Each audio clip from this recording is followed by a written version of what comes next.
name is Darby McDevitt. I'm the lead writer of Assassin's Creed Revelations and Assassin's Creed Embers, the short film that follows up and kind of finishes up Ezio's story. Yep.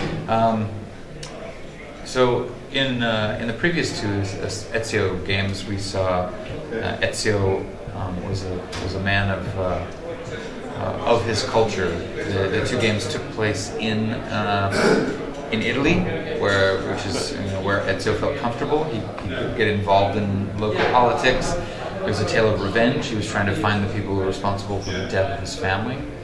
But in Assassin's Creed Revelations, he's a fish out of water, as you say. This is not his culture. He's trying to stay out of trouble. He's trying to stay hidden as much as possible. So, but because he's searching for these keys, these 5 keys to Altaïr's library, and he knows that the Templars have one, at some point he's going to have to get involved in larger affairs of the city, and he gradually, gets sucked into the local politics and things. But he's always trying to,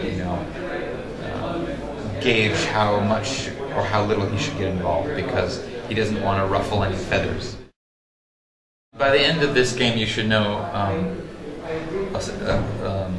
a satisfying amount about Ezio's entire life. I mean, he's one of the most in video games, I think he's one of the most well-defined characters.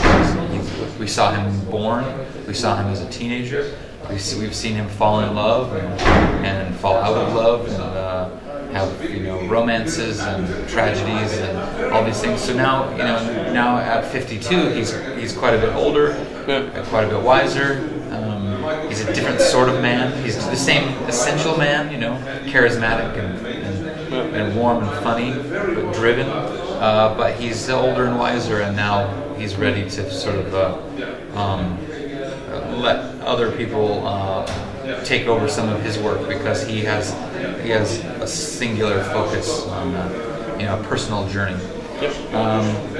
So yeah, you'll know a lot. And then with Altaïr, we didn't get to explore Altaïr as much with console games, but he still has a lot of information out there about him. Assassin's Creed Bloodlines showed how he, turned an antagonist, Maria Thorpe, this former Templar, how they slowly got to know one another, and how Altaïr slowly figured out, or slowly showed her what the Templars were really up to. And so she kind of fell away from them, and a year or so after Bloodlines ends, they get married. And then in this game, we get to see quite a bit more of Altaïr's life, snippets from lots of different periods. So I think people will be pretty satisfied. I know there's a lot of people who want a full Altaïr game again. That's not going to happen, but people will at least be satisfied knowing what happens to him and where his life ultimately ended up. There are no other characters in Ezio's time, no old characters. All of them are new, and all of them are fantastic. With Altaïr's time, there are a lot of old characters, a few new ones, but we've kept a lot of the old ones within surprising new ways. And with Desmond's story, because he's in a coma most of the time, he hangs out with one special character that fans already know, but the present-day assassins are kind of off in the background, and we bring them in a unique way, but they're kind of mostly in the background. So Desmond's actually he's alone for a lot of the game, but he does have a visitor.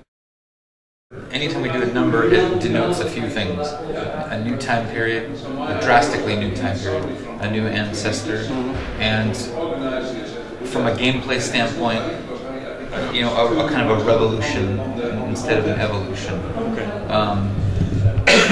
The jump between Assassin's Creed, the first one, and 2 was pretty significant. And so what we would hope is that we would do another good, nice jump with any, new numbered game. Whereas when we do a 2 to Brotherhood to Revelations, we take existing systems and we say, oh, let's evolve them a little bit to see if we can do something differently. So we had assassination contracts in the first one, and then people like these kind of assassination contracts. We turned those into Borgia towers. We still had assassination contracts in Brotherhood, and now in this one we've moved them into assassin dens, which are an evolved version of the Borgia tower. They are bigger, a little bit more difficult because the way the Templars have entrenched themselves in the dens, and then they're persistent. Like, you can actually lose a tower and have to re-assassinate the character, have to find him again, re-assassinate him, re-assassinate. It's probably a new captain. You know, once you kill a guy, he's dead, so you don't re-assassinate. But it will. The assassination contract will come back. So if you lose a den entirely, you'll have to track that guy down and, you know, another captain and kill him. So we've evolved these systems to try out new ideas. So that's the idea. Anytime you stick a name on it, it's an evolution and not a revolution. You know, a lot of people say, like, oh, we don't want a World War II game because World War II's been done.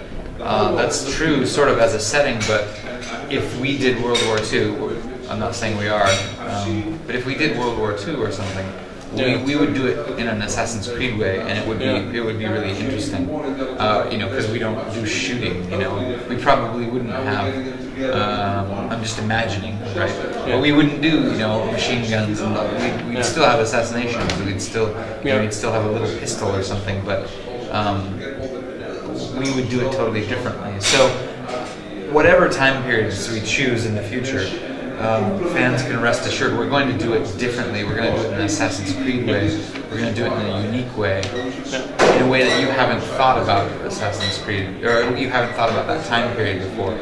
But there's, you know, thousands of time periods to choose from, so I don't think fans have anything to worry about.